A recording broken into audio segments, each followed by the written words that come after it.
Diana Lowe, welcome to the Human Capital Innovations Podcast. Yeah, thank you for having me. It is a pleasure to be with you today. You're joining us from the Phoenix area. I'm south of Salt Lake City in Utah.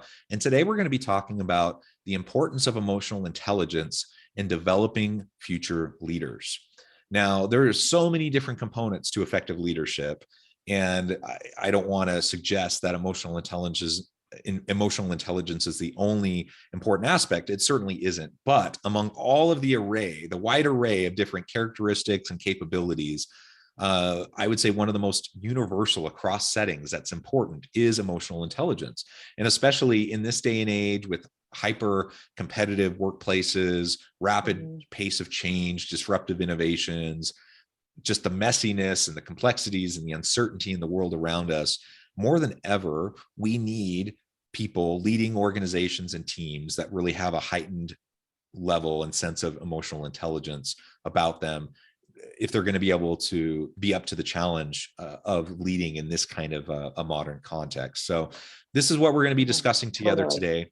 As we get started, I wanted to share Diana's bio with everybody. Diana Lowe is the CEO of Blue Light Leadership, a leadership development company focused on educating, training, and coaching emotional intelligence for remote leaders. Blue Light helps companies keep their top talent in this new remote and hybrid work environment in this war on talent. She works with directors and senior executives in Fortune 500 companies to transform their team spirit and communication, turning low-performing teams to highly productive and engaging teams. Her practice focuses on using evidence-based research in positive psychology for coaching, which allows her a whole person wellness approach in coaching. Blue Light is a woman and minority-owned business, and Diana calls Phoenix, Arizona, her home.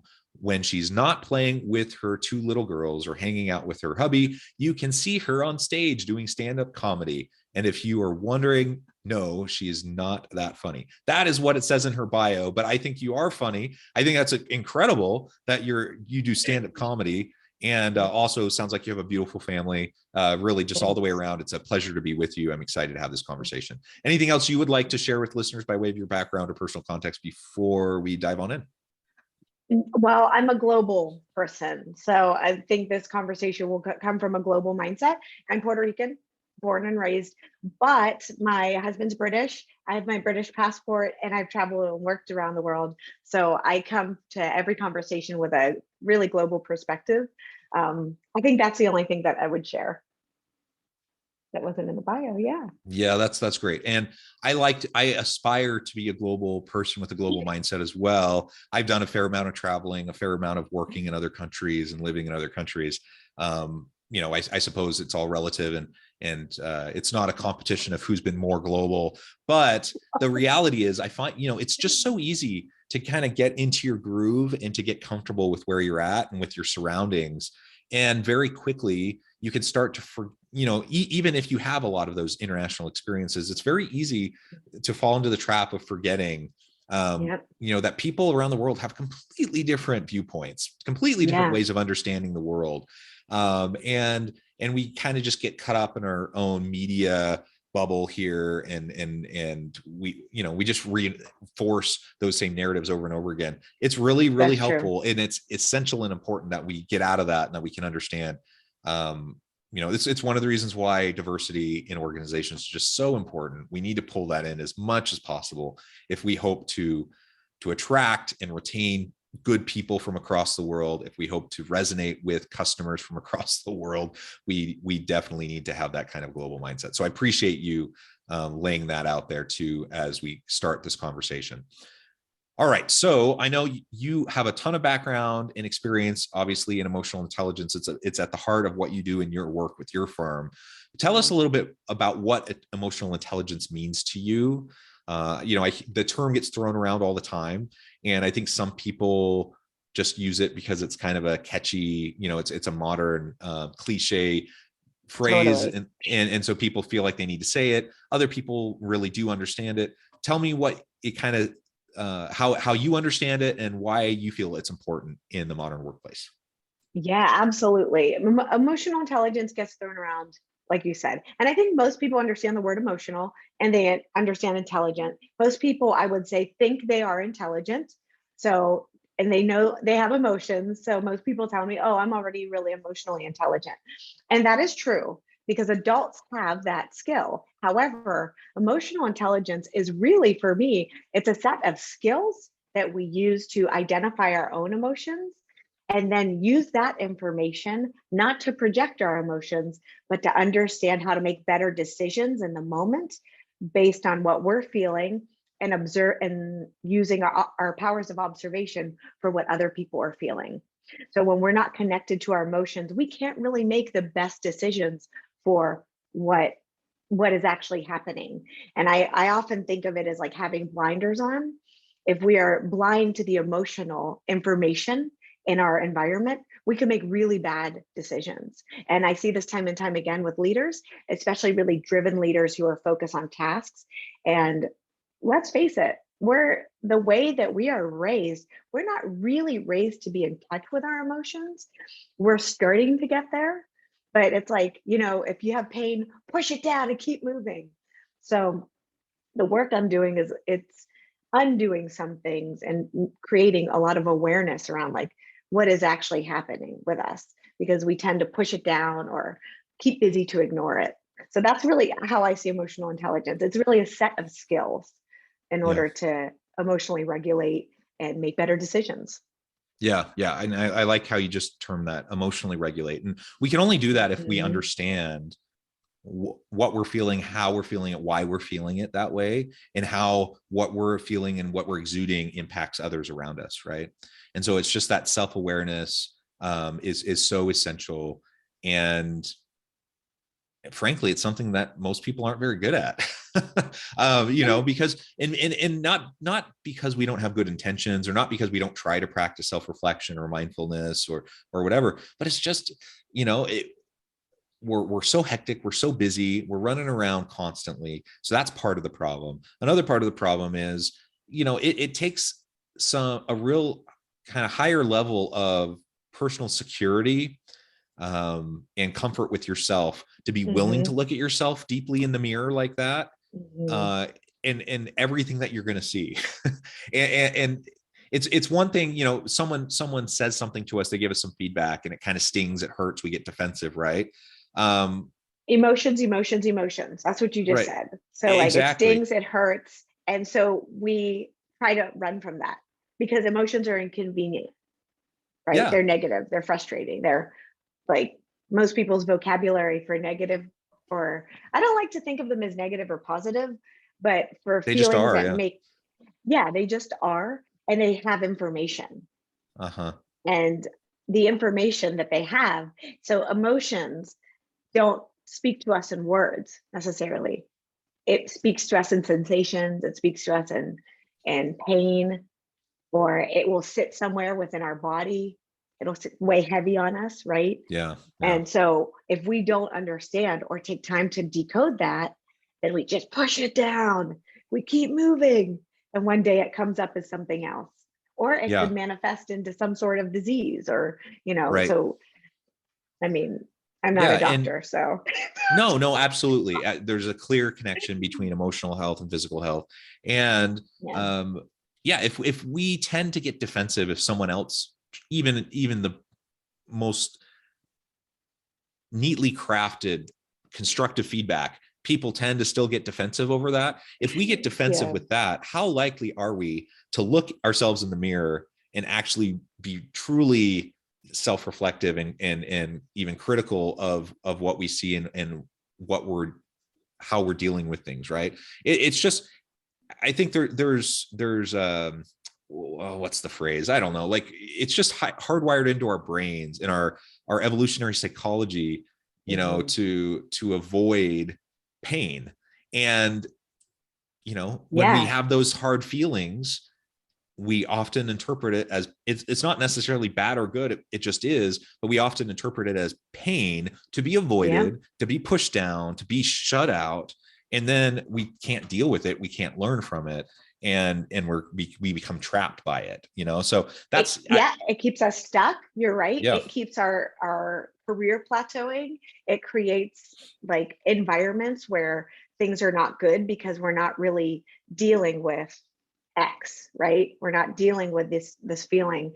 And sometimes when we name it specifically, instead of saying like, I feel bad, if you say, I feel really jealous about this, that's an indication that you want something that somebody else has. So that might be a new goal, right? But jealousy isn't like something that we think like, oh, that's really good. To be jealous is great, but that can give us a deeper indication of where we need to be headed, what's important to us. Right. Well, so it's really important. So this is the work that we have to do. And if everybody takes off one layer of our, like you said, that protectedness, and just kind of discovers that one layer, we could be 1% better. And that's better than no percent better, right? Yeah, absolutely. And I think people can recognize as we're talking, this is important for our own emotional, psychological, and physical health, but it's also really essential if we're going to be effective and impactful leaders. We've all been around leaders who are anything but, and it's a struggle for everybody when you're in that kind of an environment, especially if there's a toxic leader. So we need more emotionally intelligent, in tune leaders that can show empathy and gratitude and compassion towards their people in genuine ways. So we need to be able to take this beyond just, it's good for me, to recognizing this is good for me, it's good for my team, it's good for my organization. If I'm in a leadership role, if I have responsibility for others, I need to model this for others. I need to support and promote this and encourage it in the lives of those that I lead and serve. And I need to really, as I'm thinking about the needs of my people and I'm trying to help them prepare for future career opportunities to develop into their future leader, into that future leader potential, this has to be a key component in that mix, I think. So let's talk a little bit more about that and how can I, if I come to this realization that this is something important to me, I work on it within myself. First, I need to become more in tune before I can really help anyone else to become more in tune. As I start to do that, how can I then start to pay it forward and really help those in my team, in my organization, to do the same so that they're prepared for future opportunities to lead and serve in the organization in their future? So it's interesting as you were talking about this, and we often hear like more empathy, more compassion. I think that scares certain energy types, certain people who are more analytical, people who are more facts-based, like facts and driven. I once worked with a double PhD, and he told me that like he told me all the reasons he couldn't connect with people and that these things didn't work. And it was because his head owned everything he did, right? So he lacked that connection to his heart. Not saying that he didn't have a heart, but he was just like, there was a barrier there, right? So when we let our head take over, then we hear words like empathy and compassion. We're like, ugh, that makes us like tense up a little bit. And what's interesting is a dichotomy that I see currently working with leaders is that in our Western society, the people who get things done, I get tasks, I win, I achieve, those are the people who are typically more task driven, task focused, and they're not really worried about empathy, and they're not rewarded for having empathy, and they're not necessary, they don't need to be. There's no reason for them to be in touch with courage or passion. They have it, but for other people. They have it for themselves, but not for other people. So the paradigm shift that I think we're experiencing now and how everybody becomes more emotionally intelligent is we have to understand for our energy, what does more empathy mean? Like, what does somebody who's completely analytical, who's rewarded based on understanding research and facts and data, what does being empathetic mean, or being sensitive to other people's feelings? Could it just be just a sentence that says, hey, John, I notice you're upset? Or is it a case of do we start rewarding people for having those behaviors? Because that's not what I'm seeing in corporate current corporate America. So it's really interesting. I think how we engage it is we have to start our own. We can't expect other people to necessarily model it because they will model it for themselves, what emotional intelligence looks like for them, right? And personally, I'm always going to say you need a coach. Obviously, would I like you to have me? Yes, but I can't serve everybody. So just starting to break through that awareness and understanding, like, what does this actually mean for me? Because emotional intelligence is tied to our creativity, it's tied to our innovation, it's tied to our conflict management, to our accurate self-assessment, and like it's tied to lots of different skills that we can have, but we need to have that space for having that self-reflected. And this is something I've been working on. I'm still working on it. So I cannot say that I read this and I study this and I work with people, but I can't say I'm there. I think this is a lifelong process. Yeah, absolutely. Nobody arrives at this because it by the very definition, and as we've been describing it, it's something that's you have to continually strive to be in tune, and that only happens as we kind of exercise those muscles and practice it and really recognize. I mean, as in tune as you think you might be in this moment, the second that we think that we have it figured out is the instant that we need to take another step back and re-examine, because we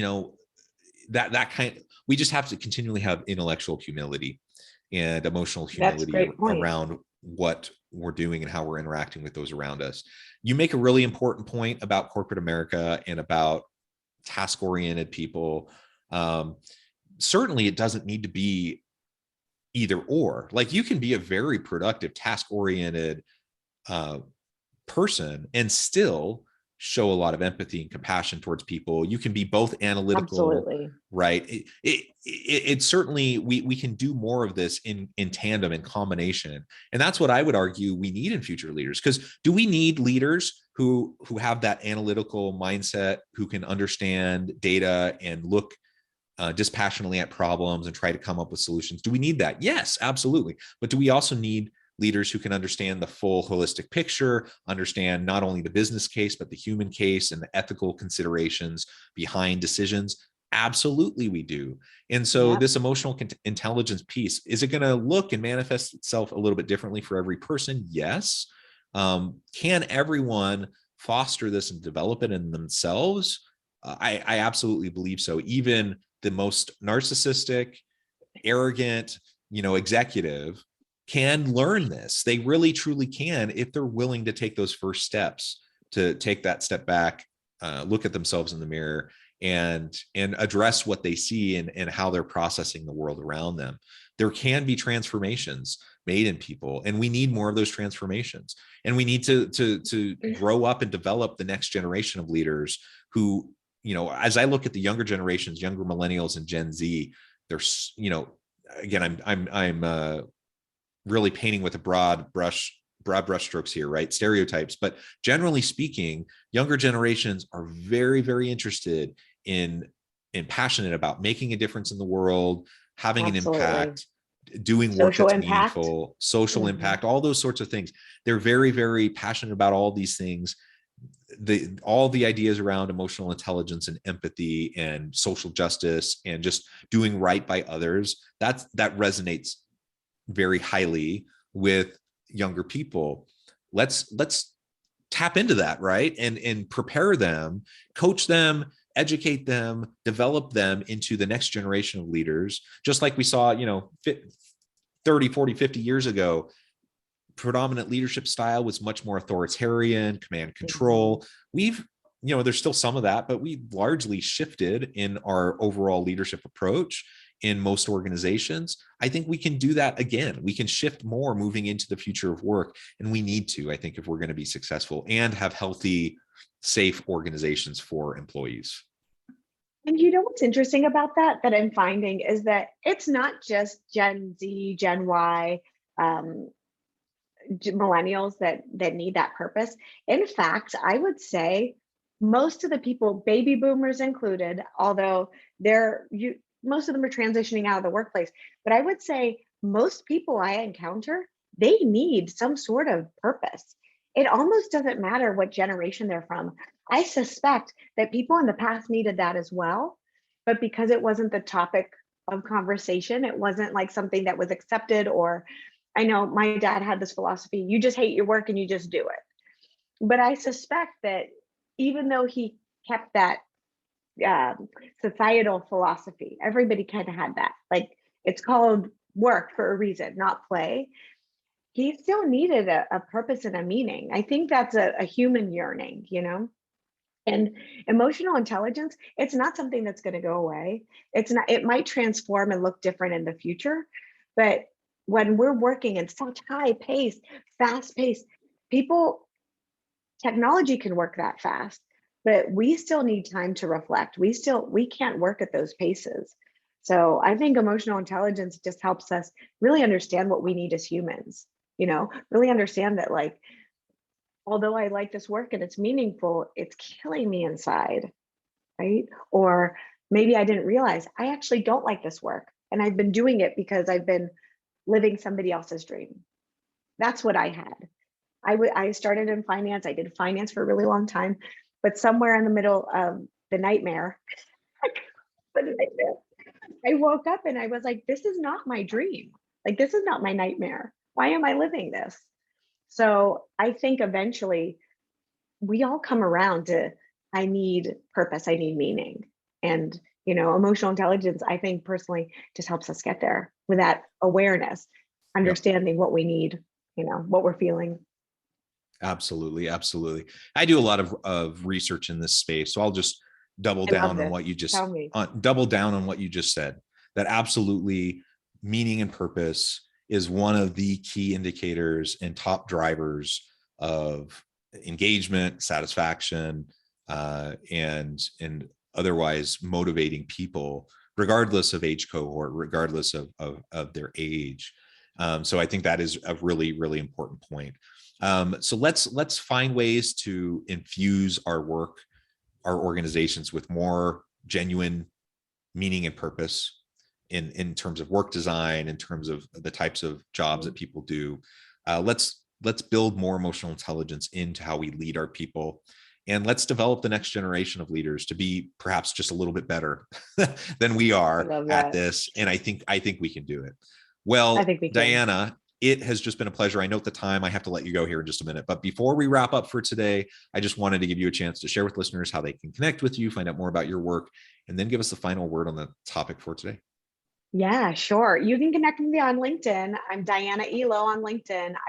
You can connect with me under Blue Light Leadership on LinkedIn. We have a company page. And also my website is bluelightleadership.com. And you can go there, read a little bit more about what we do.